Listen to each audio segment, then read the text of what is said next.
Are you excited about investing in an IPO but not sure where to start? Don't worry.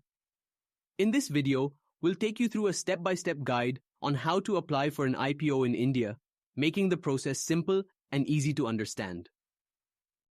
An IPO, or initial public offering, is when a private company decides to go public by offering its shares to investors for the first time. Once listed, these shares can be freely bought and sold on stock exchanges like NSE and BSE, opening up new investment opportunities for individuals like you. Investing in an IPO comes with several benefits. You get the opportunity to invest in a company at an early stage, potentially enjoy listing day price jumps, diversify your portfolio, and have the assurance that IPOs follow a strict regulatory framework of SEBI. These factors make IPOs an attractive investment option for many. So how does the IPO process work? First, the company files a draft red herring prospectus, DRHP, with SEBI, outlining details of the offering. Next, the price band and lot size are decided. Investors can apply during the subscription period, which typically lasts for 3 to 5 days.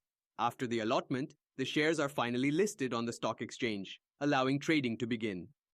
Before you apply for an IPO, make sure you have everything you need: a demat account to hold your shares, a trading account to place orders, a PAN card for identity verification, a linked bank account for payments, and if you prefer using UPI, an active UPI ID for seamless transactions. Having these in place ensures a smooth application process. There are 3 main ways to apply for an IPO. You can do it through your broker's trading platform, use ASBA via your bank's net banking, or apply using the UPI payment option. Let's break down each method so you can choose what works best for you. First method, applying via broker's trading platform.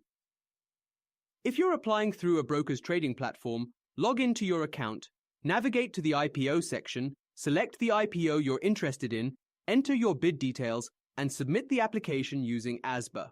Once done, you'll receive a confirmation via email or SMS. This method is convenient and widely used by investors.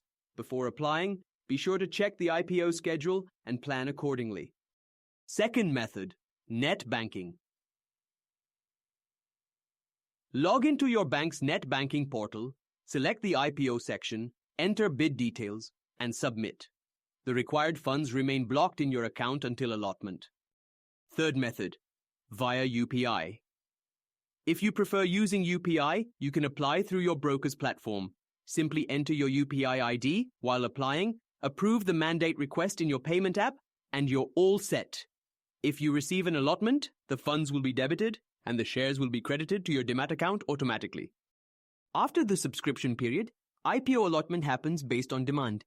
If oversubscribed, shares are allotted through a lottery system. Check allotment status on registrar websites. Maximize your chances of IPO allotment with these smart tips. Always review the red herring prospectus for key insights. Use the cutoff price option. Ensure sufficient funds in your bank account. Apply early to avoid last-minute issues. And leverage multiple demat accounts within your family, with separate PANs, to improve allotment probability. In conclusion, investing in IPOs is now easier than ever. Do your research, assess risks, and make informed decisions. Happy investing. Thanks for watching. If you found this video helpful, don't forget to like, share, and subscribe for more investing tips.